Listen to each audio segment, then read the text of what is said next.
ഇന്ന് തന്നെ ഡൗൺലോഡ് ചെയ്യൂ. കാണൂ നിങ്ങളുടെ ഫേവറേറ്റ് ഷോസ്. വന്ന് പറയട്ടെ, എന്നിട്ട് നമുക്ക് തീരുമാനിക്കാം പോണോ വേണ്ടെന്ന്. തലവേദന കുറവുണ്ടോ? ഒന്ന് കുറഞ്ഞ, പക്ഷെ ഇപ്പൊ കൂടി. അത് പക്ഷെ ഈ ബാമൊന്നിട്ടാ മാറാൻ പോകുന്നില്ല.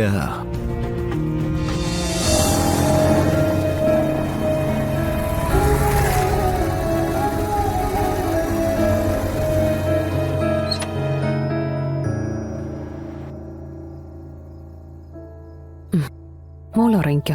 അച്ഛൻ വന്നു തോന്നുന്നു. അമ്മ അച്ഛന് ഭക്ഷണം എടുത്ത് കൊടുക്കട്ടെ കേട്ടോ. ശാലിനി, ആ,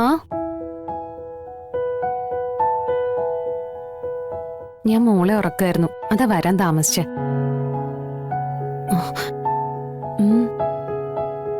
ഇതെന്തു പറ്റി? സുഖമില്ലേ?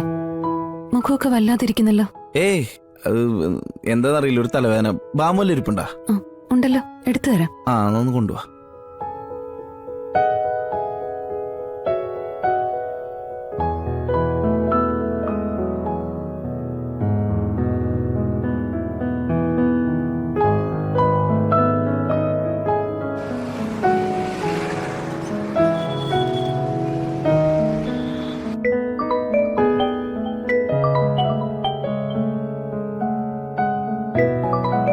ആ പറയടാ. അച്ഛനെ, സത്യാമ്മ എന്നെയും കൂട്ടി നമ്മുടെ ആ പഴയ വീട്ടിലേക്ക് പോയിരുന്നു. വീടൊക്കെ തൂത്ത് തുടച്ച് പുല്ലും കാടൊക്കെ വെട്ടി ക്ലിയർ ആക്കി. അവിടെ എല്ലാവരും കൂടെ താമസിക്കാൻ പോവാണെന്നാ പറഞ്ഞേ. ശരിയാണോ അച്ഛനെ? എന്റെ മോനെ, അമ്മയുടെ ഓരോ തീരുമാനങ്ങളാ. എന്താവും എങ്ങനെയാവുന്നൊക്കെ അമ്മയ്ക്ക് മാത്രമേ അറിയാവുള്ളൂ. എടാ, ഞാൻ എന്തായാലും വിളിക്കാം. ഞാനാകെ ടയർഡായിട്ട് വന്നിട്ട് കയറിയതേ ഉള്ളൂ. വല്ലാത്ത തലവേദന.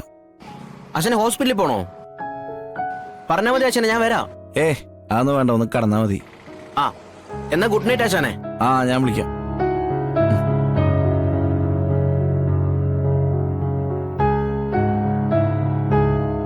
ആ, കമലിനെ വിളിച്ചേ. അമ്മ നമ്മളെ പഴയ വീട്ടിലേക്ക് എല്ലാരെയും കൊണ്ടുപോകാനുള്ള പരിപാടിയാണ് അത്രേ. കമലിനെ കൊണ്ടുപോയിട്ട് അവിടെ ഫുള്ള് വൃത്തിയാക്കിപ്പിച്ചു. എന്തൊക്കെയോ പ്ലാനുകളുണ്ട് അമ്മയുടെ മനസ്സിൽ. എനിക്ക് തോന്നുന്നതേ, അമ്മയ്ക്കിപ്പോൾ നല്ല മാറ്റം ഉണ്ടെന്നാ. പഴയ പോലെ ദേഷ്യമൊന്നുമില്ല. തൻ്റെയും സത്യയുടെയും കാര്യമൊക്കെ പറയുമ്പോഴേ ശ്രദ്ധയോടെ കേട്ടിരിക്കുന്നുണ്ട് ഇത്രേ. ഒരു സത്യന് വലിയ കാര്യമാണ്. അമ്മ ഇവിടെയും വന്നു, സത്യെ കാണാൻ സ്കൂളിൽ ചെല്ലുന്നു, പലതും വാങ്ങിക്കൊടുക്കുന്നു. ഇതിന്റെയൊക്കെ അർത്ഥം എന്താ? വേറെന്ത്? എടോ, നമ്മളെ കൂടെ താമസിപ്പിക്കാൻ വേണ്ടിയിട്ടല്ലേ. അതൊരിക്കലും സത്യമ്മ നേരിട്ട് പറയുന്നില്ലല്ലോ. എല്ലായിടത്തും വരുന്നത് അച്ഛനല്ലേ. സത്യമ്മ ഒരിടത്തും നമ്മൾ ചെല്ലണമെന്നുള്ള കാര്യം പോലും പറഞ്ഞിട്ടില്ല. എടോ, അമ്മയുടെ സ്വഭാവം അറിയാലോ. ഇങ്ങനെയൊക്കെ പറയും പ്രവർത്തിക്കുകയും ചെയ്യുന്ന തന്നെ വലിയ കാര്യമെന്ന് കരുതിയാൽ മതി. എന്റെ പേടി അതല്ല. ഒടുവിൽ വന്ന് താമസിച്ചിട്ട് എന്നെ പഴയ പോലെ അവിടെ നിന്ന് അടിച്ചിറക്കിയാലോ? ഓർമ്മയുണ്ടല്ലോ പഴയ കാര്യങ്ങളൊക്കെ. എല്ലാം എന്റെ കൺമുന്നിൽ മായാതെ മറിയാതെ നിൽക്കുക. ഓർമ്മകൾക്ക് മറവി സംഭവിക്കാം. പക്ഷെ ഇത് മരിച്ച് ജീവിച്ച കാര്യങ്ങളായതുകൊണ്ട് അത്ര പെട്ടെന്നൊന്നും എനിക്ക് മറക്കാൻ പറ്റില്ലല്ലോ. ഒന്നൊന്ന് താവിടെ ഇരിക്കേ. അല്ല, അപ്പൊ താനെന്താ പറഞ്ഞു വരുന്നേ? സത്യമ്മ എന്നോട് നേരിട്ട് പറയട്ടെ.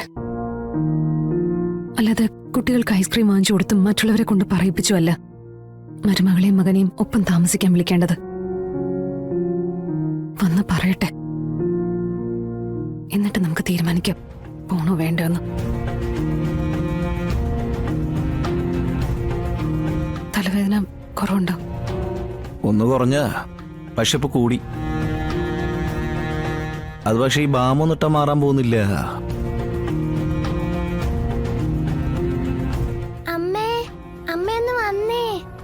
ആ, വരുന്നു.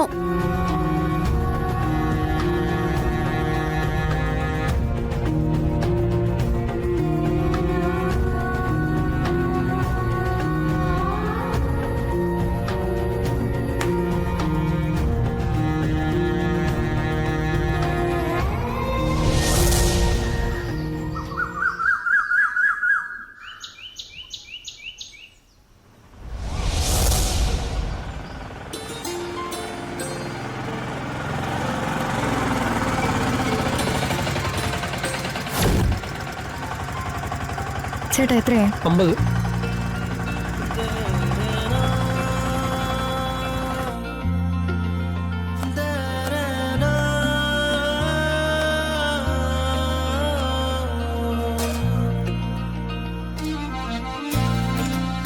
ആഹാ, വലിയ ഇവിടെ ഇരിക്കുവായിരുന്നോ? അപ്പൊ ഞാൻ വിളിച്ചൊന്നും അറിഞ്ഞില്ലേ? നീ പുറത്തു വന്ന് വിളിച്ച ഞാൻ എങ്ങനെ അറിയാനാ? ഇത് നിന്റെയും കൂടെ വീടല്ലേ, നിനക്ക് അകത്തേക്ക് വന്നൂടെ? എന്തിനാ പുറത്തിടന്ന് വിളിക്കുന്നേ? ഓ, ഇപ്പൊ വിളിച്ചത് കുറ്റായോ? എന്തുവാടി വന്നു കേറിയപ്പോഴേ കലവിലാന്ന്. ഒരു കലവിലയില്ലമ്മേ. അവിടെ നിന്നപ്പോ അമ്മയും ചേച്ചി എനിക്കൊന്ന് കാണണമെന്ന് തോന്നി, ഞാൻ അങ്ങനെ പോന്നതാ. അതൊന്നും അല്ലമ്മേ, എന്തോ കാര്യമുണ്ട്. ആ, ഉം. എന്താടി രോഹിത് വീണ്ടും വല്ല കുഴപ്പമുണ്ടാക്കിയോ? ഏയ്, രോഹിത്തിന് കുഴപ്പമൊന്നുമില്ല. ഹാ, കുഴപ്പം വരാൻ പോകുന്നത് എനിക്കും എന്റെ പപ്പിമോൾക്കുവാ. നീ എന്തായി പറഞ്ഞു വരുന്നേ? എന്താ ഉണ്ടായത്? സത്യാമ്മ ഇപ്പൊ അവിടെ വന്ന് വലിയ രീതിയിലുള്ള ഒരുക്കങ്ങളൊക്കെ നടത്തുക. എല്ലാരും കൂടി ഒന്നിച്ച് ഞങ്ങളിപ്പോ താമസിക്കുന്ന വീട്ടിൽ താമസിക്കാൻ പോവാണെന്നൊക്കെയാ പറയുന്നേ. ആ, അത് നല്ല കാര്യമല്ലേ. നിങ്ങൾ മാത്രം ഒറ്റപ്പെട്ടു പോയി എന്നുള്ള ചിന്തയും നിങ്ങൾക്ക് ഉണ്ടാവൂല. അമ്മ, അതൊക്കെ ശരി തന്നെയാ.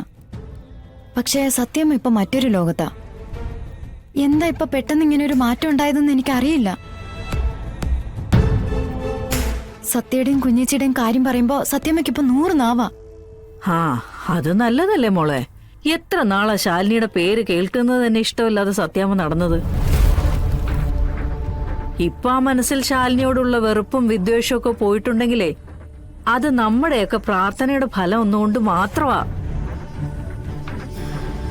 അതിൽ നമ്മൾ സന്തോഷിക്കല്ലേ വേണ്ടത്. ശാലിനി സത്യാമ്മയും 2 ധ്രുവങ്ങളിൽ ജീവിച്ചവരാ. അവരിനി ഒന്നിച്ച് ജീവിക്കട്ടെ. നമുക്കതിനൊപ്പം ജീവിച്ചു പോയാൽ മാത്രം മതി. അല്ലമ്മ, എന്താ ഇപ്പൊ ഇങ്ങനെ ഒരു മാറ്റം ഉണ്ടായെന്ന് എനിക്കറിയില്ല.